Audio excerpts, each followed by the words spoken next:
Today's show is brought to you by a great partner of ours named Connect Travel. Connect Travel puts on the premier trade shows and conventions in the destination marketing industry. Coming up in February is the Marketing Leadership Summit, and that's February 19th through the 21st in Kissimmee, Florida. We're really excited about that event. It has a unique format that we'll talk about a little bit later in the show. So go to connecttravel.com if you want more information. We hope to see you there. I want you to give each touch point within your destination a letter grade, okay? A, B, C, D. We're going to skip E and go to F just like we did in school, okay? Give yourself a letter grade, and the goal is collectively, with all your touch points, to raise your grade one letter grade. Hello, everyone, and welcome to another episode of the Destination Marketing Podcast. We've got the week of Christmas coming up, which makes us all kind of think about the new year. And today, I would like to reveal to you our collective New Year's resolutions for the Destination Marketing Podcast. This is resolutions for me, for all of our team here at Relic as we plan for 2020. And then each of you, as you're listening to the podcast, hopefully these are some New Year's resolutions that can give you some guidance on kicking off 2020 with a bang and making sure that you're making as much impact as possible for your destination. No guest today, it's just me, and we're going to have a good time. Kyle's in here with me, and between the two of us, we're just gonna rock it today. But hope everybody's having a great holiday, and we will dive right in. This will be some good entertainment as you're trying to avoid maybe interaction with the in-laws or anything like that. This should be a good little respite or getaway for you. But first of all, our first resolution, and like I said, we're just diving right in. First resolution: evaluate your brand and its touch points. You know, we've had several episodes of the show where we have talked about a brand is the sum of all the touch points your organization has with the outside world. And I actually have some exciting things coming where we're going to help you evaluate all of those touch points and even give you physical worksheets that allow you to evaluate your touch points. But as of now, look at each touch point. What does your brand, what connect points or touch points does your brand have with the outside world?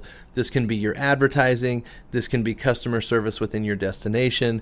This can be public relations. It can be so many different things. Look at every single touch point, map it out, and evaluate how your destination is doing at connecting and having a consistent experience with the outside world. And then, okay, we're going to get specific on, okay, how are we going to measure this, right? Between now and the end of the year, how are we going to measure the impact that our focus on touch points has? I want you to give each touch point within your destination a letter grade, okay? A, B, C, D. We're going to skip E and go to F just like we did in school, okay? Give yourself a letter grade, and the goal is collectively, with all your touch points, to raise your grade one letter grade. So take the average of the grades that you've given yourself through each touch point. Let's raise your grade an entire grade level. And if you do that every year, guess what, guys? We're excellent here in just a couple of years because you're all doing a lot of things well. The trick is to get those fringe touch points up to speed and make sure that your grade is up there. So let's raise each of our grades on our touch points collectively a full letter grade. Now, we're going to go into a few of those touch points and talk about how to evaluate some of those more in depth. The first thing that I would do, and this is a great thing to do just at the beginning of every single year, we had Will Seckham on last week, and Will talked about how if you're doing things the same way you did 3 or 4 years ago, guess what? You're probably outdated and you're probably missing the boat, right? Evaluate the technology that you're using and see if there's a new product out there that does it better, cheaper, or more effectively, right? And so there's a few different types of technology that I want to talk about that maybe you ought to evaluate. We have talked at length about the different attribution softwares that are out there. I'm talking Arrivalist, I'm talking Adara, and I know that there's some other ones out there. Have you been using that? Do you have a good attribution solution? And if you don't, guess what? 2020 is the year to start looking a little bit closer at attribution and making sure that your advertising dollars are being spent in the most effective way. So evaluate your attribution technology. If you've been using Arrivalist for a while, let's contact Adara. Let's have Adara come pitch against and see what technology is going to be the best solution for you in 2020 and maybe beyond. Okay, the next piece of technology that we all need to evaluate at the beginning of every year is your email marketing automation platform. Now, you have your entire database in your current email marketing automation platform. It is painful to switch from one database to another. However, different email marketing automation tools come out with new features, new abilities every single year. And if you're still with MailChimp or still using an old technology like a Constant Contact, you are missing out on several opportunities. So here's the questions to ask as you're looking at your email marketing automation tool. Have I been able to set up automated dynamic messaging based on the score that a lead has? And what I mean by that is if somebody's in your email database and they are looking at hiking on your website, are they getting emails related to hiking? Have you built out, do you have the ability to build out an email nurture track focused specifically on the interests that each of your personas has within your destination? And if you do, if you do have that ability, you're probably on the right track. If you're thinking, holy cow, that sounds amazing, but I don't even know where to start and I don't think my technology can do it, it's time to let multiple other platforms reach out. A few that maybe I would start with, if you're a larger destination, I would look at a HubSpot or even a Marketo if you're a very large destination. Usually a Marketo is going to be somewhere in the neighborhood of 6 figures to be able to get that rolled out.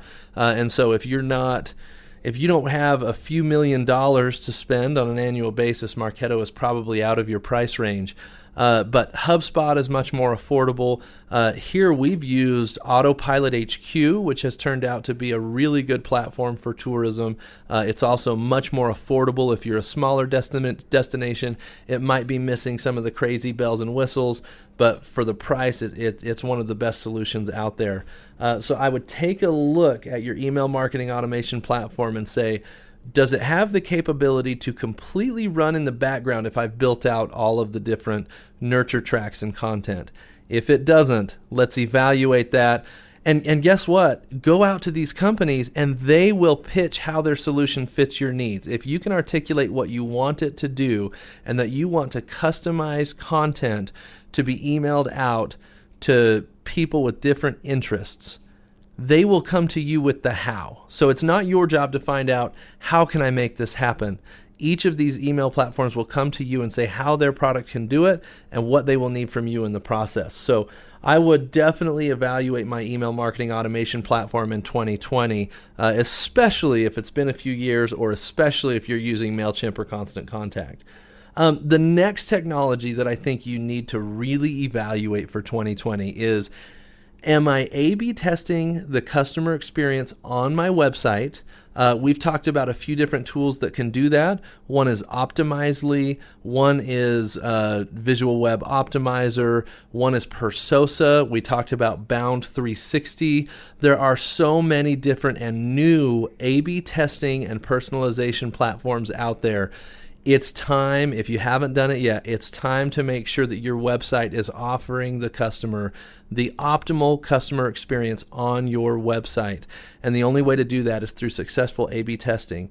And when I talk about personalization, I want you to make sure that you have the ability to show different people, different experiences based on either geographic location, which is the most basic way to do it, or other components of your personas.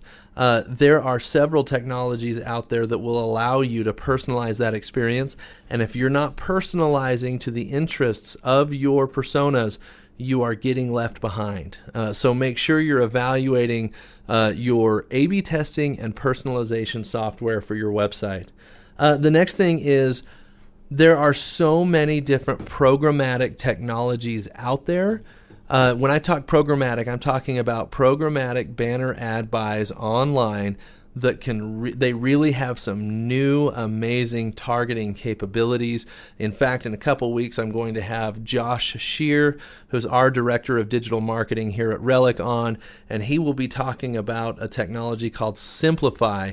It's a programmatic technology, but it has some amazing geofencing and geotargeting capabilities to make sure that your ads are reaching your specific audience, and you can even geofence within a very small location. So, for example, your conference center, if someone comes to a conference and you want to target them for leisure traveling after the fact, Josh is going to come on here in a couple weeks and tell you how to do that.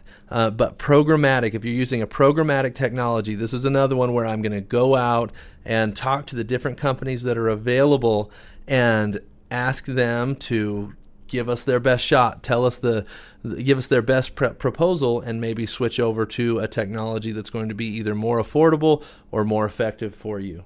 The next thing that I would say you really need to make sure that you're evaluating is your retargeting strategy. And there's several different technologies. Google has a retargeting platform.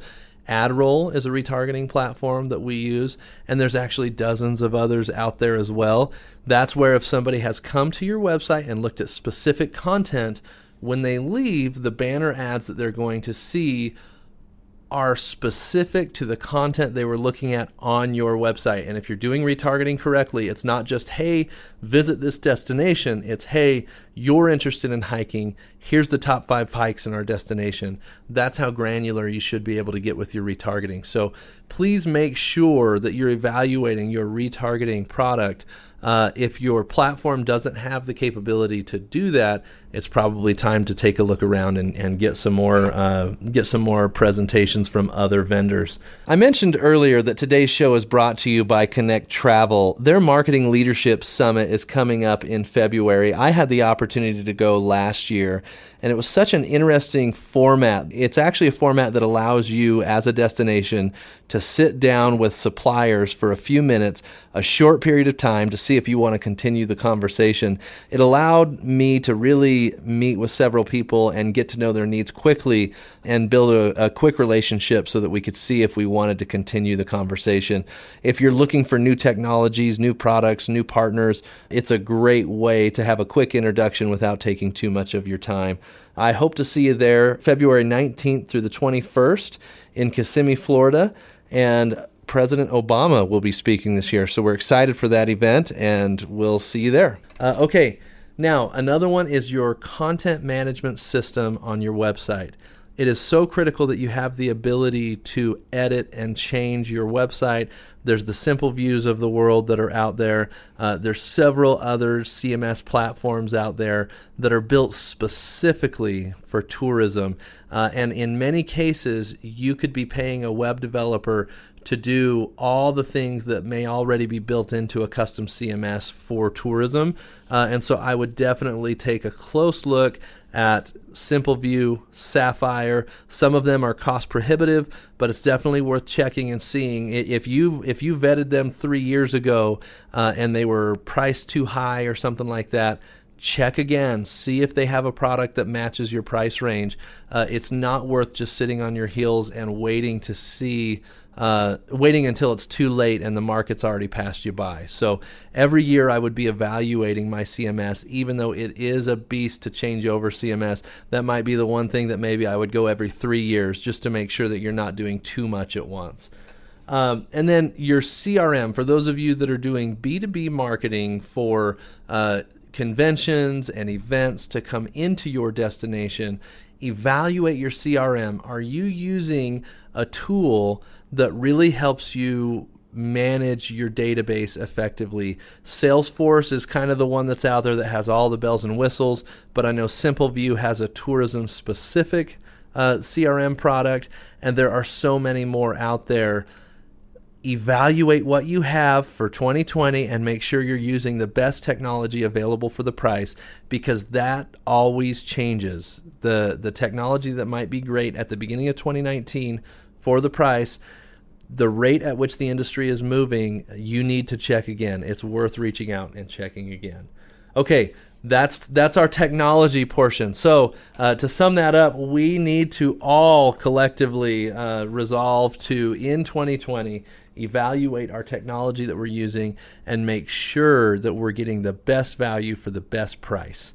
Okay, next one, I'd like us all to collectively evaluate our customer experience. You guys, we can advertise all we want. We can have the most beautiful ads in the world, but if the experience sucks for the visitor, it doesn't matter, okay? So in 2020, we are looking at a few things as it pertains to the customer experience. One, does your messaging match the experience? What you're telling people they're going to experience when they come to your destination, does that match what actually happens? And if it doesn't, let's evaluate and let's create action items to improve that and bridge the gap between the messaging and the experience.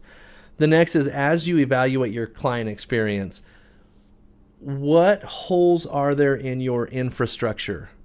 This is a hard one because you have to pull budget from different places, right? You can't just go to your transient room tax fund and say, okay, now I want to pull budget to build out infrastructure, more trails, more roads, that type of thing.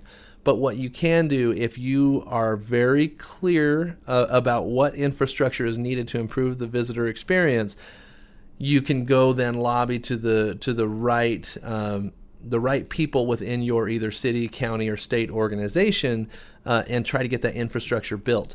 But if all you say is, we need more infrastructure, that's not enough. No, that's not going to move the needle for anybody. It's, I need a trail here, I need a restaurant here, I need these very specific components to enhance my visitor experience.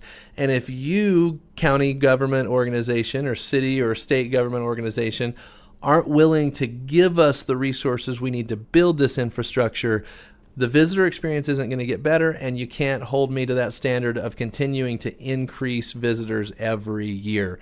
So I really think that it's critical that even if you are not the one that can facilitate all the necessary infrastructure, that you're very clear and very strategic about how you present the needs, the infrastructure needs that your destination has to the people that are going to be able to move the needle. I have one that I really think is we ought to do an entire episode about this, and I'm going to work on this. But does your experience spark traditions? And what I mean by that is you work so hard to get people there once, right? Do you have something that's so fun or so compelling or an event that's so exciting that people are going to want to come back every year? I think a great example of this is in Albuquerque. They do this giant balloon festival every year, hot air balloons, right? And people come from all over the world with their kids to see this hot air balloon festival, and it's worth coming back to every single year.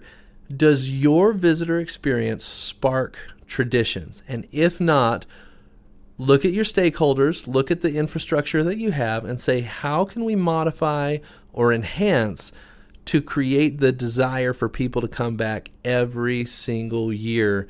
My wife's family has been going to this little campground in Nephi, Utah for years and years, and only recently have we not gone down because I think everybody's kids have gotten to the age where we just have a hard time coordinating schedules. But for years and years, they would go to the same campground in Nephi, Utah. And for the life of me, I couldn't figure out what about the actual campground was so appealing that they would go back to that one. And really where I ended up is it was family time. They were spending time as a family, and this campground provided the infrastructure they needed to create that tradition. And so are you creating experiences that cause people to come back every year to where it gets to the point where they might not even necessarily know why? They've just done it every year as a family. How are you crafting those traditions with your experience? And then the next one is, what immediate initiatives need to be started to improve? Once you've evaluated both your experience matching the messaging, the infrastructure you need, and whether or not you're sparking traditions, I want a written or typed list of exactly what needs to be done to enhance your customer experience.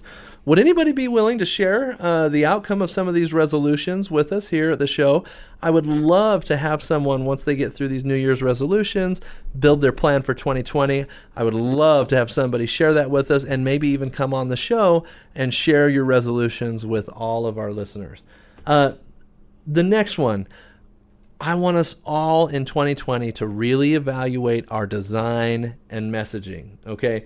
The first question I have for you, if you're evaluating your design and messaging, if I was to take your ad and replace your logo with someone else's logo, would people be able to tell? Would people know that it's a different location? If you are in Colorado, in a mountain town, and I was to take the photos you're using and replace those with a Utah mountain town, could people tell the difference? And I think that goes for every beach location. It goes for every plains location. No matter what your attractions are, if you're so generic in your messaging and visuals that you could change out the logo and people wouldn't know the difference, you're not there. You haven't made it. Make sure that you are demonstrating the uniqueness and authenticity of your destination. The second one that I want you to look at is your design truly representative of who you are as a destination? It goes back to authenticity. When people see your ads, is it true? And we talked a little bit earlier about the messaging matching the experience. This goes back, I actually looked at a real estate listing the other day, and the pictures were amazing. And I went and visited that place in person, and I said, oh my gosh, this is not the place that I was looking at online. So does your demonstrated message and visuals match what you actually are as a destination? Next, does your message really inspire decision making? If you are South Dakota and you are promoting Mount Rushmore and you show Mount Rushmore and you say, plan your trip for 2020, is that enough? Does that inspire action? And that goes back a little bit to one of our earliest episodes where we had Matt Baroud from the state of Idaho on talking about the 18 Summers campaign. That campaign is so great because it makes an emotional connection with the potential visitor and really inspires action. So I want you to look at that. And one great way to decide or evaluate, is my messaging inspiring action? Well, what are you focusing on? Are you focusing on features or benefits? And I think this is a really important conversation anytime you're running an advertising campaign. If you are focusing on the features, which is skiing, biking, hiking, mountain biking, beach, all this stuff, if you're focused on features, does that inspire action, or is it creating an emotional connection like the 18 Summers campaign did that said, you only have 18 summers with your kids and then they're gone, make the best of it? That to me is such a more inspiring message than bring your kids and go camping and mountain biking and hiking. It's just a completely different message. And then the last thing I'd have you check on your messaging and design is your ad a collage? If your ad is a collage, you're not doing it right, okay? We can't just showcase all the different things in our destination in one ad. So let's break those up and work on design there. Next, and I promise this is the last section here, but next is evaluate your community outreach. Are you engaging your stakeholders? Okay, are you building relationships with the people within your destination that affect the customer experience?